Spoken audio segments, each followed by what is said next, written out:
बक्सर में चौसा का मुद्दा भैया, अगर आप सांसद बन के जाएंगे तो क्या इसको बहुत जल्द निपटारा करा देंगे या नहीं करा पाएंगे? जिन सड़कों पर वही किसान जब चलेगा तो उसके लिए टोल टैक्स में माफ़ी नहीं है। ये संकट है, इसकी लड़ाई हम लोग लड़ रहे हैं। बक्सर में जो आज बात किया है तो बेरोजगार लोग जो पलायन कर रहे हैं उनके लिए कुछ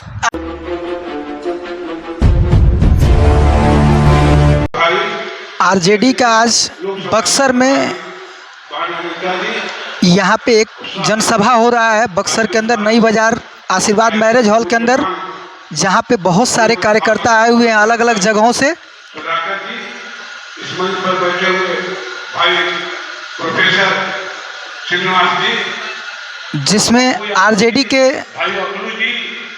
नवनिर्वाचित किए गए सीट से चुनाव लड़ने के लिए माननीय सुधाकर सिंह मंत्री जो रहे हैं बिहार सरकार में, वो भी उपस्थित हैं और उनके साथ हजारों के कार्यकर्ता यहाँ पे उपस्थित हैं। कमी होता तो कैंडिडेट नीतीश राज्य का मुख्यमंत्री और इस देश का मंत्री कंधे से कंधा मिला के जो दोनों एक फूटी आंकड़ी सुहाग, ये भी याद करें। नीतीश और चौबे का कभी पता नहीं, राजनीति में दोनों एक दो धूरी की राजनीति करते थे, फिर भी डरे हुए लोग हैं लड़ने के लिए।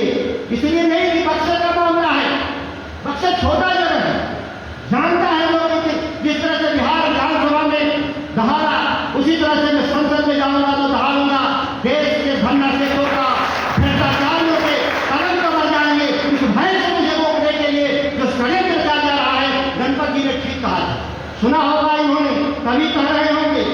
और मेरे सर्टिफिकेट जब 189 वोट पर नहीं छीने गए तो यहाँ तो हम लाखों से जीतेंगे, यहाँ कौन छीनेगा?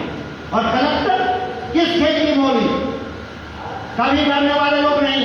अभी आंदोलन में आ रहे थे, मेरी गाड़ी 3 जगह सर्च हुई, तो क्या हम चले रुक गए रास्ते में? अभी कितने दिन की बात है, बनारपुर के रास्ते पर मैं चला रामगढ़ से गाड़ियों के काफिले के साथ, तो मेरी गाड़ी 3 बार चेक की गई, तो क्या मैं रुक गया? मैं आया छाती पर चढ़ करके यहाँ पे कार्यक्रम करके हम लोग लौटे। हम लोग पीछे नहीं हटने वाले। किसानों के सम्मान की लड़ाई, नौजवानों के सम्मान की लड़ाई में हम लोग कभी नहीं पीछे हटेंगे। बाकी चीजें हैं, चलेगा भाषण, बहुत बातें होंगी। हम क्योंकि बहुत लेट हो गया, हम सभी लोग आए हैं, लोगों का मैं बधाई देते हैं, बहुत बधाई देते हैं। मैं इसे महान जो लड़ाई है इसमें सभी लोग को आमंत्रित करते हुए अपनी वाणी को समाप्त करता हूँ। जय हिंद, जय राष्ट्रीय जनता दल, जय राजनीति। नमस्कार, देख रहे हैं देश और रांची खबर। और आज आरजेडी के कैंडिडेट जो बक्सर से हैं सुधाकर सिंह जी जो हमारे साथ उपस्थित हैं, और मैं भैया से बात करना चाहूँगा कि आप यहाँ से जो चुनाव लड़ रहे हैं, सबसे पहला प्रायोरिटी है किसान, और आपको मैं देखा हूँ किसानों के लिए लड़ाई लड़ते हुए विधानसभा के पटल पे, और सच्चाई है, बोलने का बात नहीं है, आपको मैं जो देखा हूँ। लेकिन जो बक्सर में चौसा का मुद्दा भैया, अगर आप सांसद बन के जाएंगे तो क्या इसको बहुत जल्द निपटारा करा देंगे या नहीं करा पाएंगे? चौसा का मसला ये देश का मसला है। याद करिए, भूमि अधिग्रहण कानून 2013 में जब बना, उस कानून में लिखा कि बाजार मूल्य का 4 गुना किसान को पैसा मिलेगा। एक षड्यंत्र पूर्वक नरेंद्र मोदी की सरकार राज्यों से मिली भगत करके, क्योंकि बिहार में नीतीश कुमार उनके सहयोगी थे, इन लोगों ने सर्कल रेट बढ़ाना बंद कर दिया। सर्कल रेट 2013 के ही आधार पे ये दाम देना चाहते हैं किसानों को। यह लड़ाई, इसीलिए मैंने कहा केवल चौसा की लड़ाई नहीं है, इस पूरे बिहार में जहाँ भी ज़मीन का अधिग्रहण है वो संकट में है, वो सड़कों के लिए हो, बिजली घर के लिए हो। और ये नीतीश कुमार ने इसको इसलिए किया कि बिहार के किसानों की ज़मीन कौड़ियों के दाम लूट ली जाए देश के धन्ना सेठों के लिए। जिन सड़कों पर वही किसान जब चलेगा तो उसके लिए टोल टैक्स में माफ़ी नहीं है। जिस ज़मीन पर बिजली घर लग रहा है, उस बिजली घर से पैदा होने वाले बिजली में कोई छूट सरकार नहीं देगी, तो फिर ज़मीन का दाम क्यों किसानों को कम मिलना चाहिए?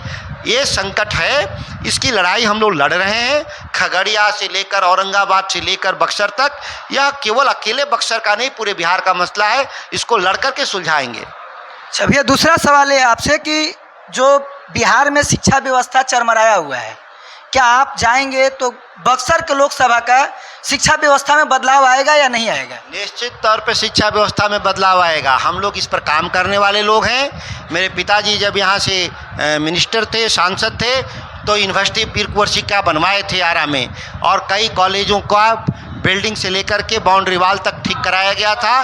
बीच के कालखंड में इन लोगों ने मदद नहीं किया विद्यालयों का। मैं निश्चित तौर पर विद्यालयों के सभी विद्यालयों के स्वरूप को बदलेंगे। भैया तीसरा क्वेश्चन आपसे है मेरा कि बक्सर में जो आज बात किया है तो बेरोजगार लोग जो पलायन कर रहे हैं उनके लिए कुछ आप व्यवस्था करेंगे यहाँ पे पलायन को रोकने, कंट्रोल करने के लिए? उस पलायन को रोकने के लिए जो जरूरी है, पलायन क्यों है? इसलिए पलायन है कि गरीबी है, इतनी आमदनी नहीं है कि वो बिहार में रह करके अपने परिवार का भरण पोषण कर सके। इसीलिए पूरे समाधानीय मंडी कानून, ज्यों ही किसानों की आमदनी दोगुना होगा तो किसान क्यों पलायन करेंगे?